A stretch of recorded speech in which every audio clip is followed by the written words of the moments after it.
Hello, everyone. I hope that life is treating you well, all of you, because, we are living in dark ages today, and I hope that you, your family, your nearest and dearest, all of you are fine, you're doing well, you're healthy. So, and I hope that today we're going to have a lot of fun. So, without further ado, let me share my screen. Yeah, please type in the chat whether you can see it or you cannot. I think that it should be working.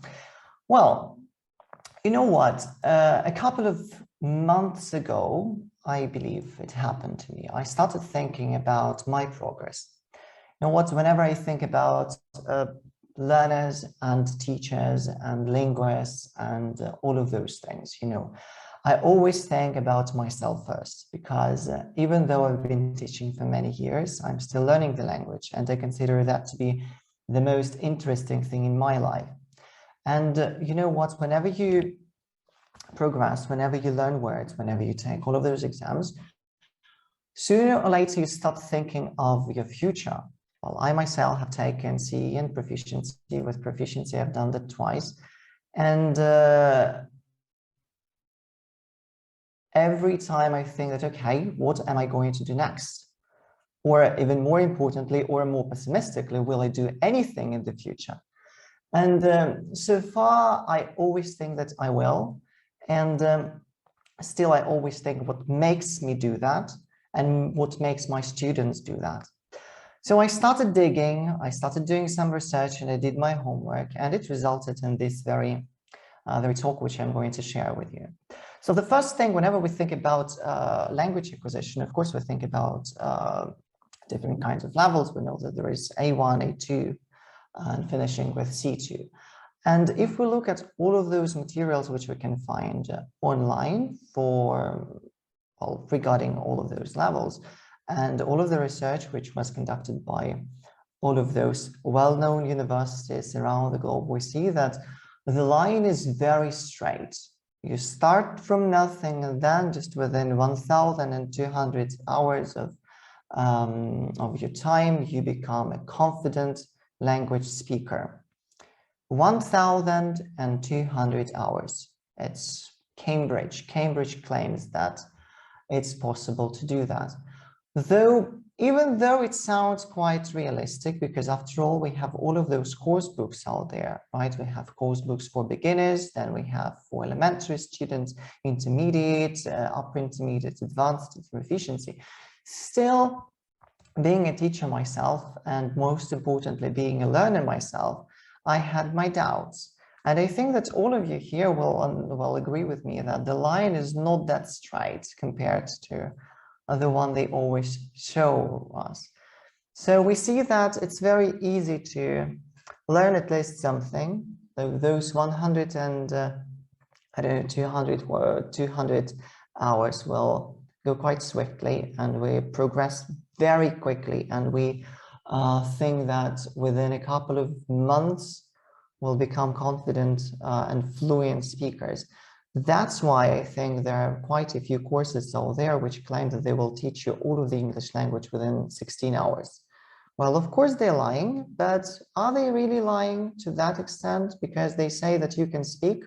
Well, probably in 16 hours, they will teach you how to talk about your family, right? Or they will teach you how to introduce yourself, because we understand that within 16 hours, you can teach actually many more things, not just that. At the same time, as we progress, especially with the foreign language, we see that sooner or later, especially when we reach, let's say, B1, our progress seems to disappear. Of course, it makes us devastated, and a lot of people start thinking about all sorts of plateaus. Here there are quite a few things which we need to clarify. First, a lot of people think that a plateau in language learning acquisition is just, let's say, a straight line.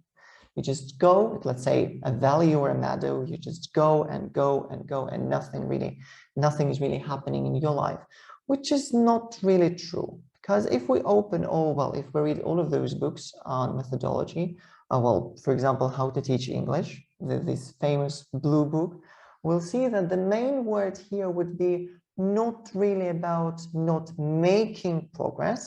It's more about not being able to recognize our progress.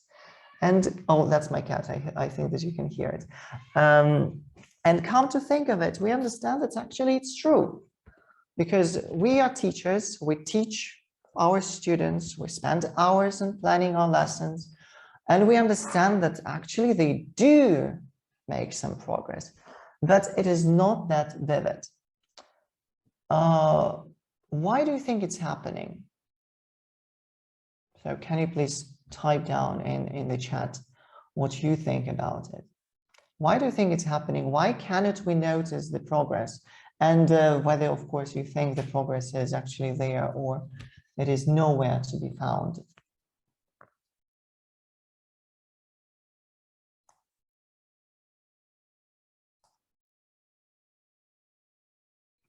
We do not assess it. Well, yeah, it's a very good point, because actually whenever we see like these rates, we do not assess it, we do not estimate it, we do not really pay attention to it. There is a better question, I must say, like how can I do that? And most importantly, whether I should do it, right? And that was just intermediate, right? What can we think about when we reach, let's say, B2? Because I think that you will agree with me, there is a vast ocean between B1 and B2, where B1, well, they can talk, they're quite confident speakers already, they occasionally watch something, read something, they travel, well, more often than not, they travel a lot. And there are very few things they cannot actually say. With B2 still, it's a completely new world, right? They become more confident and they can speak spontaneously. They will not really think a lot about the choice of words. And that's still just B2. And what is happening after that? What is advanced? What is proficiency? And what makes those two, those mastery levels, so different? Right? This is actually the question lots of students ask when they prepare for Cambridge exams such as CE and proficiency, because they study for a year for this exam, but still they cannot really understand whether they are ready or not. At least they cannot say it easily, right? Because they cannot really see their progress. And of course, you're absolutely right with the curve being not a straight curve as here, right, where everything is clear. It's more about baby steps, and it's more about forgetting and revising, revising and forgetting, because it's a never-ending process, right? And I think that we as both teachers and learners need to understand how we can recognize this progress and what should we do about it. So whenever we think about this plateaus, those hurdles in our life, every student and every teacher, I think, at least I'm one of those people, ask themselves these very question, like, can I get through? Right? Because a lot of students out there, I think that you have those such students, they spent years, sometimes years, mastering B2, or they spent even more mastering advanced or proficiency, and they still cannot be like ready. I know quite a few students out there who want to get an A in CE and in proficiency, and they spend years in preparation, but still they are not there yet. Even though they are quite confident, they know lots of words, their grammar and vocabulary, both of those things are impeccable, but still they start thinking whether it is actually possible or it's just not about them. And after that, I think that they start asking themselves a very dangerous question, because a question of can I get through or I cannot, it's a yes or no question, and it's an easy question because of course you can. There are other people who did that. They've done that before you, and a lot of students will, well, students and learners will do that after you. So of course the answer is yes. The most dangerous question here would be, should I get through? And this question is dangerous in itself because of many reasons. The most obvious one lies in the fact that we start thinking that we should not progress. Let's just think about it. Imagine, let's say, Vanichka. Vanichka is a very confident C1 level student. Vanichka has 7 in IELTS, let's say a B in CE. He watches a lot in English, he reads a lot in English, he is a confident speaker. Perhaps he's doing a lot of like day-to-day affairs in English, maybe he's writing a lot. And why on earth does he need C2? Does he need C2 at all? That's a dangerous question, because once they ask them this question, they will not do a thing, because they will revise the things they learn. Occasionally, once in a blue moon, they will learn a word or two, which will make them proud, but they will not have real progress. And in the years to come, what will happen is the fact, well, what will happen is quite obvious. They will start forgetting the language, because they will be spending most of their time in this sort of comfort zone where everything is clear. I think that you can relate to that, and you've seen such people. There would be actually linguists, extremely educated linguists. More often than not, they are translators and interpreters. They work in this narrow field where they translate something connected to oil and gas or football, or you name it, it can be anything. And then in a couple of years, when you ask them a very simple question like, what's розетка in English? They just don't know the word, even though it's a very simple word. Or you ask them other simple questions, but since they spent too much time in the comfort zone where everything was familiar and they didn't really need to do a thing about it, their language becomes, I wouldn't say rusty, because rusty is a pessimistic word. I would say not polished.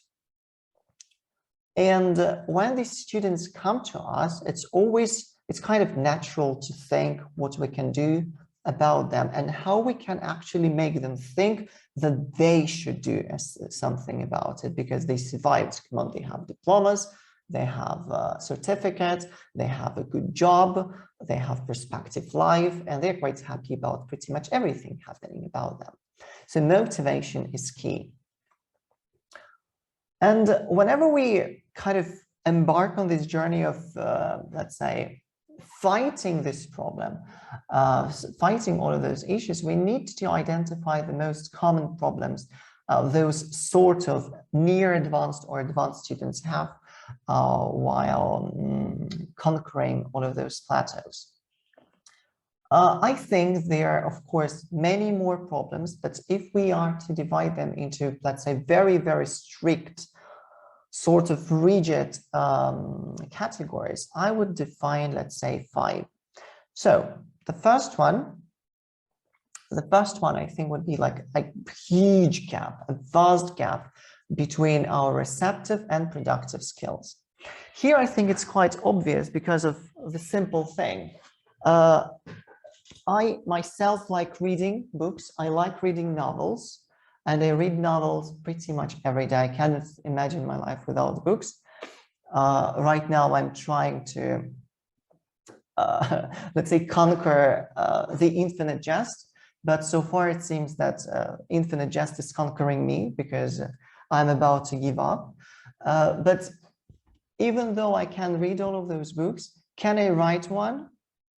I don't really think so. I can listen to lots of different podcasts, with all of those actors, native speakers, extremely educated language learners. Can I speak like they can? That's another question. I don't really think that I am able to do that, right? So there is a huge gap between receptive and productive skills. And even if we look at this problem from the perspective of Cambridge exams, we'll see that there are quite a few people out there who can easily get an A in reading, listening, and use of English. But when it comes to speaking and writing, their band is normally lower. The easiest example for that, I think, would be IELTS, not even Cambridge, because with Cambridge, it's sort of easier because they still pass, they get their certificates, everything is fine, they are happy, over the moon with their results. But with IELTS, you have what, like 8 in reading, 8 in listening, and then writing 6.5. Doesn't make all of those learners weak learners? Does it really make them B2? Well, I don't really think so, because more often than not, their just skills are not that developed. And it happens because they don't want to develop them. It's much easier to read an article and forget about it rather than read an article, analyze the article, I don't know, discuss it with their study buddies or with a teacher, learn the words from the article, activate all of this vocabulary, then record yourself and so on. All of those things we want an advanced student to do on a regular basis. So that's one of the problems. The other one would be I would say the most unholy thing now, and I'm pretty sure that you'll start throwing tomatoes at me, I'm ready, I think would be the simple fact that more often than not at lower levels, we think too much about fluency and we forget about accuracy. That's why we have all sorts of fossilized mistakes. And these are the mistakes which are really difficult to let's say, solve in the future because, well, they are fossilized. The name itself speaks volumes. Another thing which comes quite often would be the fact that, again, fluency, our student would be very fluent. They would use very natural phrases in their speech. The stretch would be quite confident with all of those linking devices. It's logical, it's understandable, it's clear what they want to say. But at the same time, well, I think all of the people who prepare for Cambridge exams now will relate to that. At the same time, they will repeat the word like interesting or like 55 times in one sentence. And when it comes to the vocabulary and grammar range, mainly grammar range, they will rely on past simple and present simple all the time. And when they use present perfect, somewhere deep down, we are happy, even though we understand that they learned this present perfect, what, 5 years ago, and they should be able to use it easily, but they don't do that. So what happens, even though they are super fluent, they do not really try to show what they actually learned, what they have learned within, let's say, for the last 2 years, when they started learning something more advanced. Another problem would be limited vocabulary range.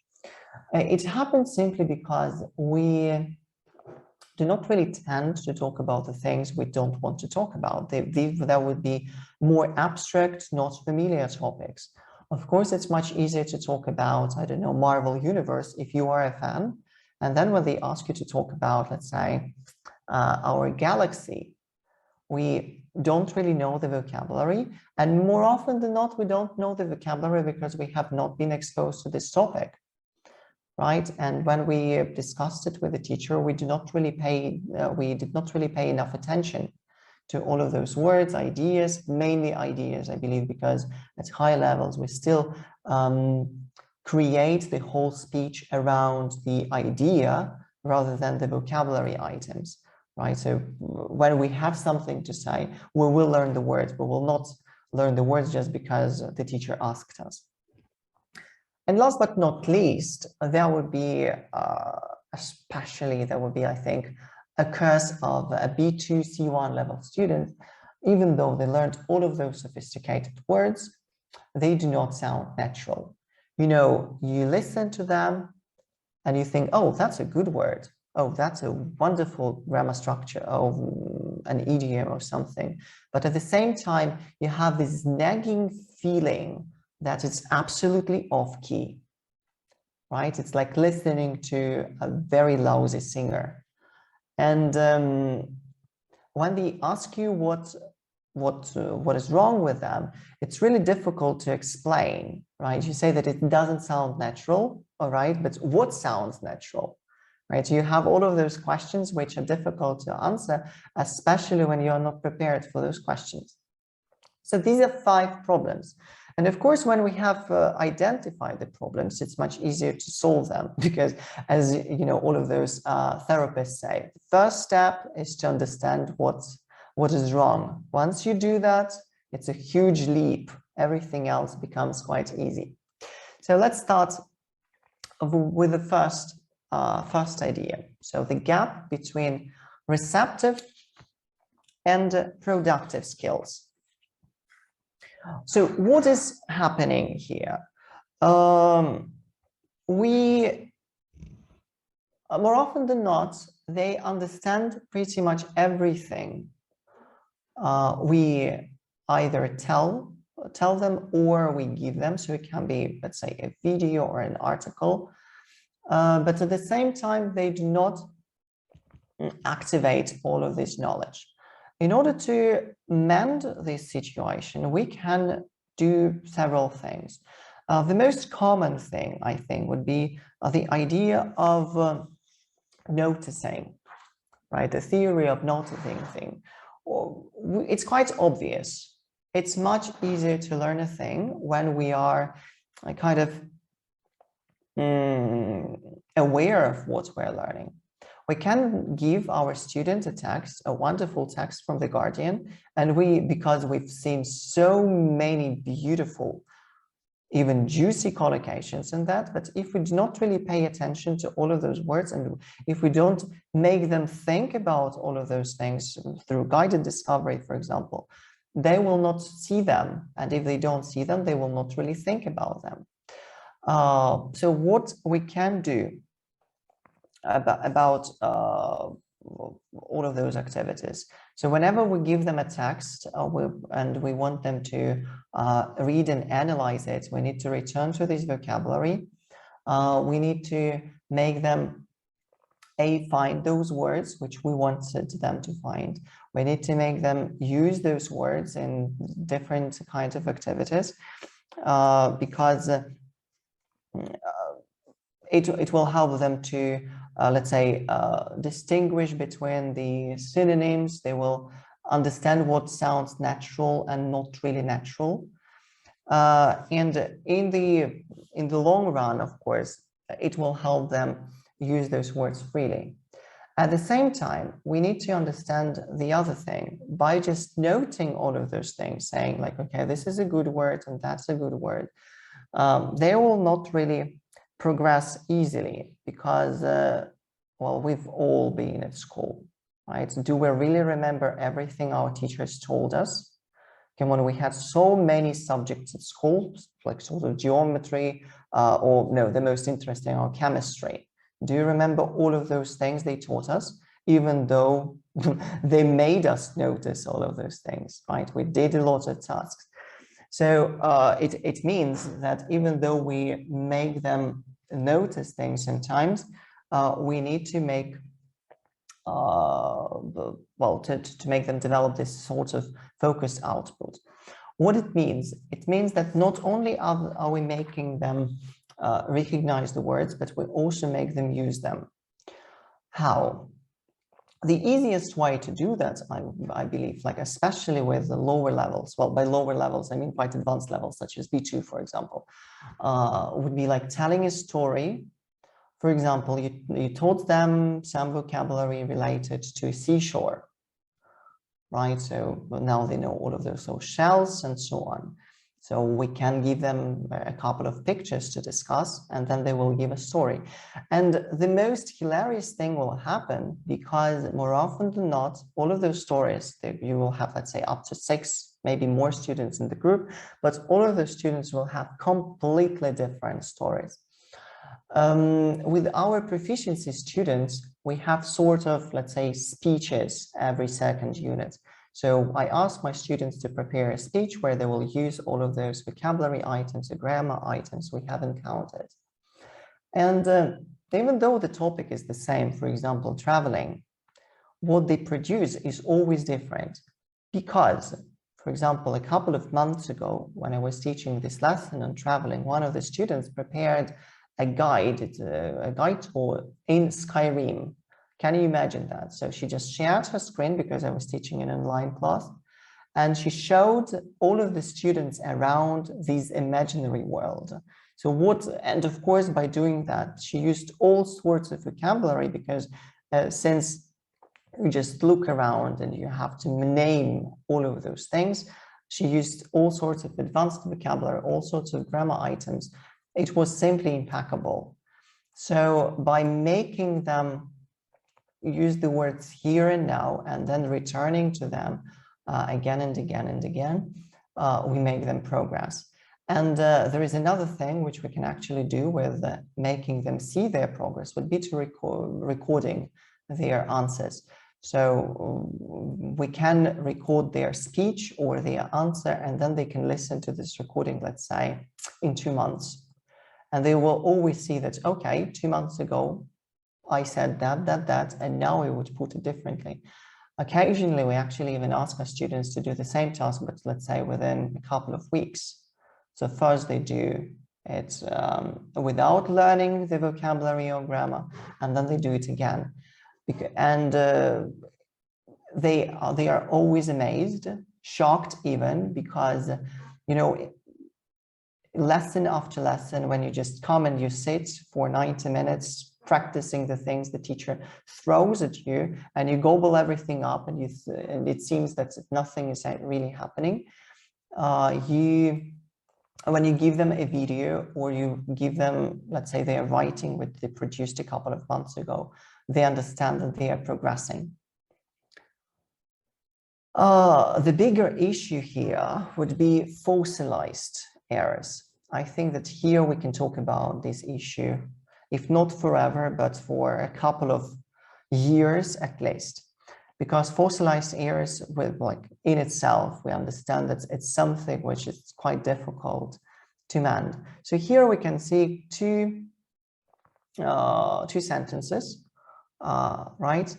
The first one, I don't understand what did she want. So we understand that it's a grammar mistake.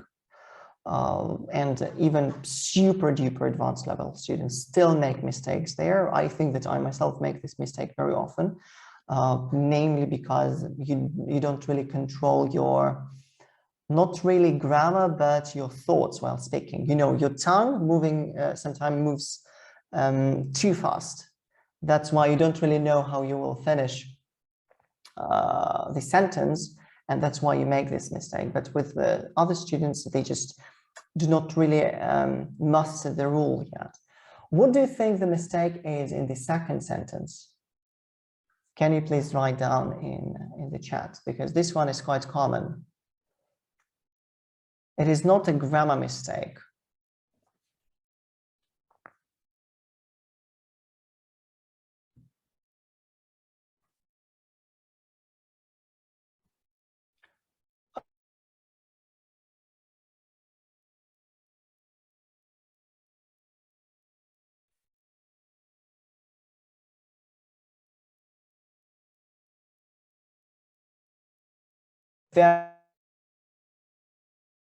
It's used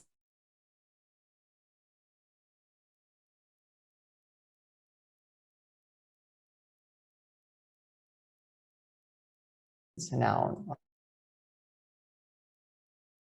Is there we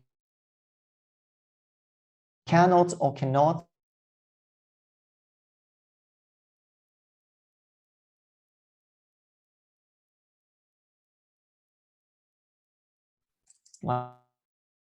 or is it this one?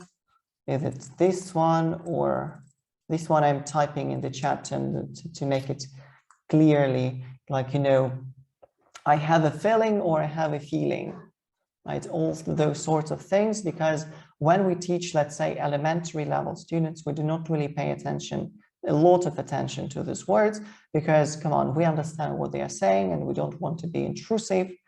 We don't really want to interfere, and that's why we have those mistakes. And we need to somehow help them, especially, I will be talking about Cambridge exams a lot, especially when we prepare our students for different kinds of exams, because it can actually impede their final grade. So of course, simple things should be fixed, but the most annoying thing lies in the fact that these mistakes are super easy, right? Fossilized errors or fossilized mistakes, these are not mistakes in, let's say, mixed conditional or cleft sentences. With cleft sentences, participle clauses, get used to doing something, all of those things. Very few students make mistakes because they've drilled these rules in the past. But with simple things, it's something which we need to talk about. So there are three things which we can do. The first and foremost, I believe, would be the fact that we need to make them become active monitors of their own language production. I'm of an opinion then that they never listen to us, really. So as soon as we come to grips to that we will understand that, and as soon as we get a hang of this idea that they do not really care much about what we're saying, the better, because of course they respect us, but since we're teachers and we're not really on a par with them, we are different and the level is different, they always think that whatever they say, we are saying is not A, always true, B, since we're teachers, they think that, okay, they will repeat it again and again and again. So what we can do is make them become more active in terms of listening to what they're saying. We can do that by recording them. So whenever we have a speaking activity, we can record them, and then we can ask them to listen to their recording and identify all of those sorts of mistakes on their own. It always works wonders, because once they understand that they forget about this beautiful present simple S at the end of the word, it becomes more or less obvious. Or when they notice this, let's say, probably at the beginning of the sentence, that would be a very common mistake Russian speakers make. So they would say, like, probably the weather is going to improve yesterday, for example. Whereas we know that we should not really start a sentence with probably. It should be somewhere in the middle of the sentence. So once they notice all of those things, they become more confident in the future. If we cannot record them, we can ask other students in the group to do the same task. While your student is answering a card or a question, comparing pictures, it can be anything. You may ask other students to listen to the answers carefully and write down sort of feedback. Because when the teacher says, well, this sandwich approach, right? Everything was perfect, but you need to do that, and then everything is going to be all right because you're such a genius, right? Still, they remember the last thing, they are geniuses. But when their students, peers, tell them that, you need to work on that, it becomes much easier for them to progress in the future. And there is another thing which we need to do, and that's the thing which students don't like doing, and therefore teachers don't like doing. We need to have more explicit treatment of grammar within the curriculum. At high levels, we don't really like teaching grammar. Well, I myself hate teaching grammar because I always think that if you make lots of grammar mistakes at a level of C1 or C2, then you just don't have C1 or C2, which is not always true, because we understand that fossilized mistakes, they do not really impede communication, that then it's quite okay to have them. What can be done? So if we have this topic in the grammar course, so it can be any topic, it means that we need to do pretty much everything we used to do in the past. So with all of those guided discovery things, where they need to see how the phrase is used in natural surroundings, sort of, then they have some guided practice where you kind of make them do sort of things so that they understand the structure and they repeat it again and again and again. And then they can start roaming freely around the topics you have prepared. But still, when they make a mistake, we need to make sure that they correct it. There is a huge thing with huge mistake, I think a lot of teachers occasionally make, not because they don't know it, just because they don't pay attention to it. It's like when they correct a mistake automatically, but the students themselves does not do a thing about it. It's, you know, for example, with the word cannot, we just say cannot. So it means that you are smart, you know the word, right? But if they did not practice this very mistake in the future, it means that the next time they come, they will repeat this mistake again and again and again. It's just, let's say, a vicious circle, the one which it's really difficult to escape from. And especially with high levels, B2, C1, and C2, we need to prepare some activities which will require quite a lengthy answer. Because when we ask them a question, like it can be any question, tell me about the book which you've read recently, they will give you a couple of sentences, maybe 3 sentences. They will not really be talking at length because, A, we don't really have a lot of time to do that because we have what's like 5 minutes. When we have a class of 12 students, we cannot really make them speak at length because we don't have much time. So, but still, once in a while, we need to make sure that the student will speak at length, because you start noticing, and they will start noticing, all of those small things. Because when they give a very straightforward, clear answer, it's going to be more controlled because they are thinking about what they're about to say. And when they speak at length, it will be sort of a free answer. And that is why you can spot the things you have never noticed in your students before. Of course, in ourselves too. I myself do that quite often. I will record myself and then I listen to my answers, and I always think that I should burn my certificate. All right, so these are the fossilized mistakes. I think we should move on with complexity. We'll know by definition so that fluency includes many things. So of course, it's our ability to speak freely. So we're not really hesitant. We speak with a pretty good command of our intonation, vocabulary, grammar, and other things. So we don't really think much about the usage of present perfect, present simple, past simple, and so on. We do that just because it sounds right.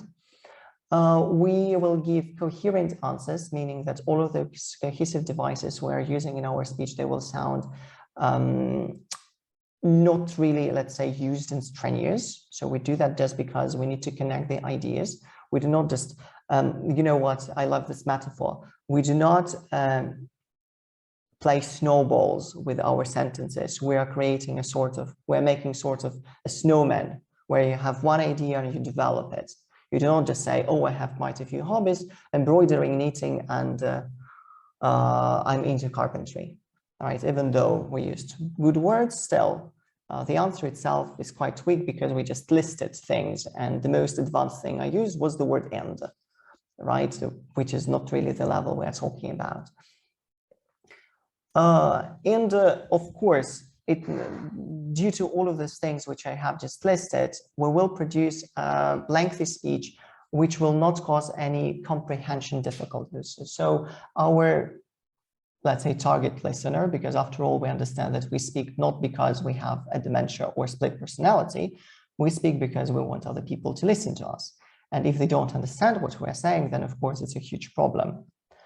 But because of that, and because we spent years of mastering just fluency, not the complexity, our speech always sounds quite dry. And it is complexity that we need to work on at higher levels.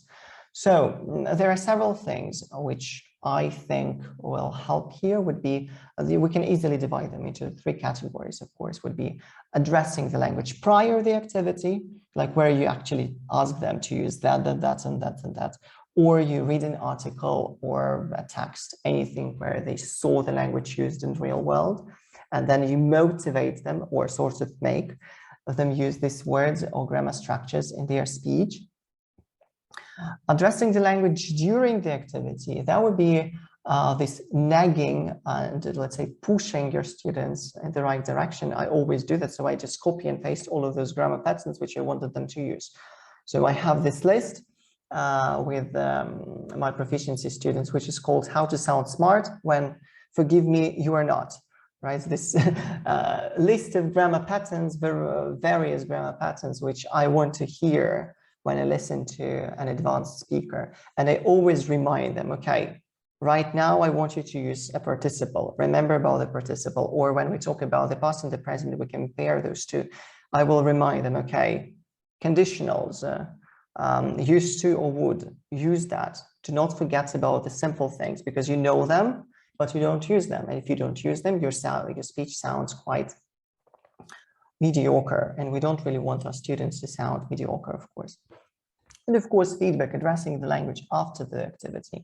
We need to remind our students about all of those things they said, both good things and bad things.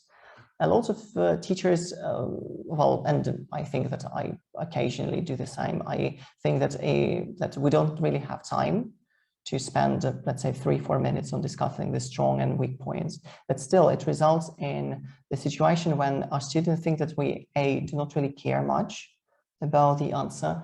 And of course, they do not really understand what they should change.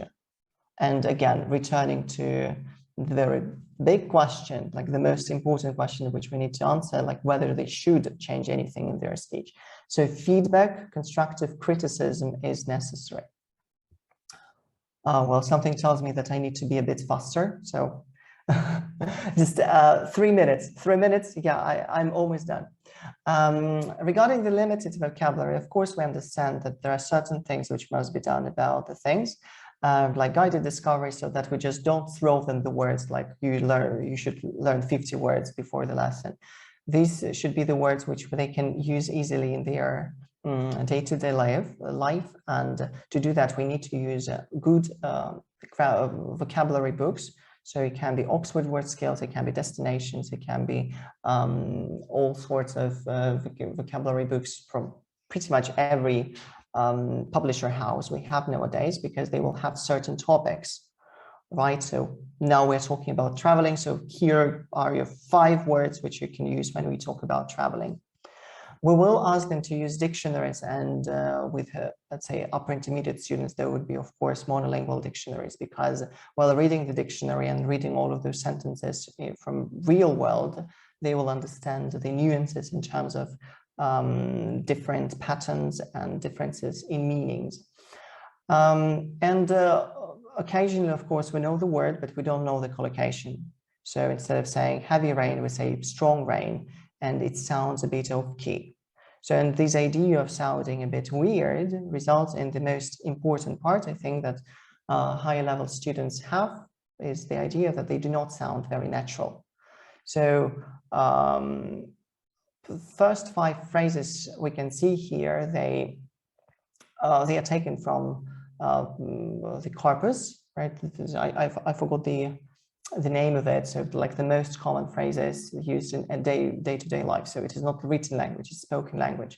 So we see that these are the certain phrases which most students at high levels don't really use very often. They will go for other words. So what we can do in order to mend it would be just sending them collocations from the text, which they're going to read about, and ask them about the possible context.